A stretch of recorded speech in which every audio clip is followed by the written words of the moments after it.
ओम कृष्णाय नमो नमः। जय श्री कृष्ण। भगवान कृष्ण और राधा रानी की कृपा सदा सर्वदा आप पर बनी रहे। आज की इस वीडियो में आप सुनेंगे माघ मास महात्म्य का 17वां अध्याय। तो चलिए शुरू करते हैं। अप्सरा कहने लगी कि राक्षस, वह ब्राह्मण कहने लगा, इंद्र इस प्रकार अपनी अमरावतीपुरी को गया। सो हे कल्याणी, तुम भी देवताओं से सेवा किए जाने वाले प्रयाग में माघ मास में स्नान करने से निष्पाप होकर स्वर्ग में जाओगी। सो मैंने उस ब्राह्मण के यह वचन सुनकर उसके पैरों को पकड़कर प्रणाम किया और घर में आकर सब भाई बांधव, नौकर चाकर, धन आदि त्याग कर शरीर को नष्ट होने वाली वस्तु समझकर घर से निकली और माघ में गंगा यमुना के संगम पर जाकर मैंने स्नान किया।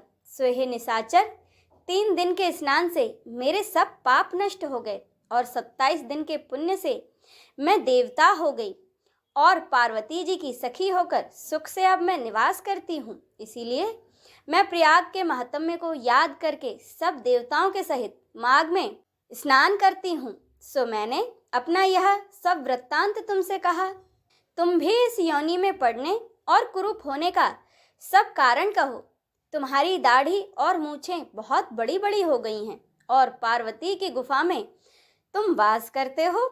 निशाचर कहने लगा कि हे भद्रे, सज्जनों से गुप्त बात कहने में कोई हानि नहीं होती।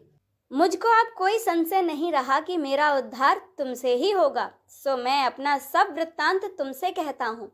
मैं काशी में वेदों का ज्ञाता था और बड़े उच्च कुल के ब्राह्मण के घर मैंने जन्म लिया था। मैंने राजा, पापी, शूद्र तथा वैश्यों से अनेक प्रकार के दान लिए। मैंने दान लेने में चांडाल को भी नहीं छोड़ा। उस जन्म में मैंने कोई भी धर्म का कार्य नहीं किया और अंत में मैं वहीं पर मृत्यु को प्राप्त हो गया। तीर्थ स्थान पर मरने के कारण नरक में मैं नहीं गया।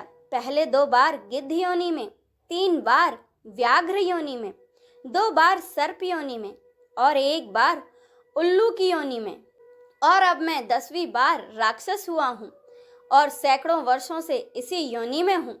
इस स्थान को 3 योजन तक मैंने जंतुहीन कर दिया है। बिना अपराध के बहुत से प्राणियों को मैंने नष्ट किया है।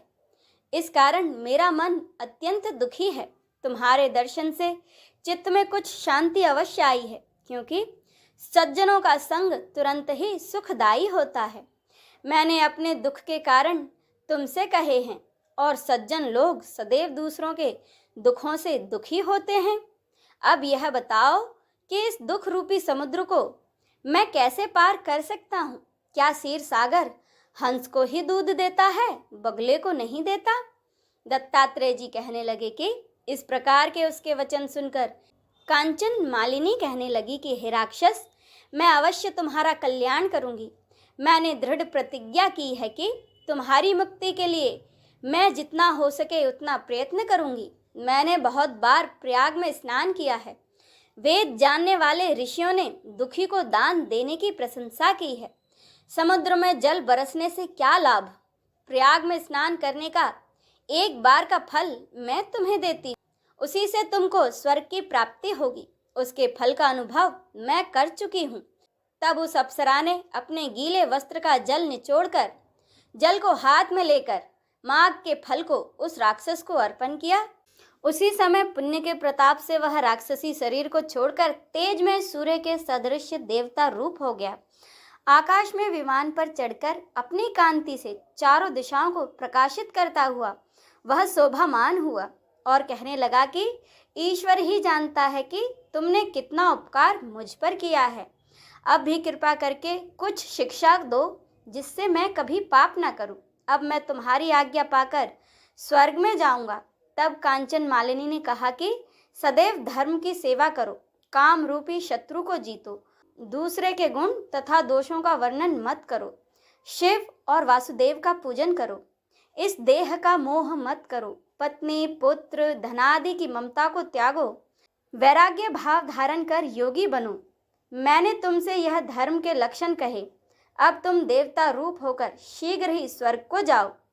दत्तात्रेय जी कहने लगे कि इस प्रकार गंधर्वों से शोभित वह राक्षस कांचन मालिनी को नमस्कार करके स्वर्ग को गया और देव कन्याओं ने वहां आकर कांचन मालिनी पर फूलों की वर्षा की और प्रेम पूर्वक कहा कि हे भद्रे, तुमने इस राक्षस का उद्धार किया है।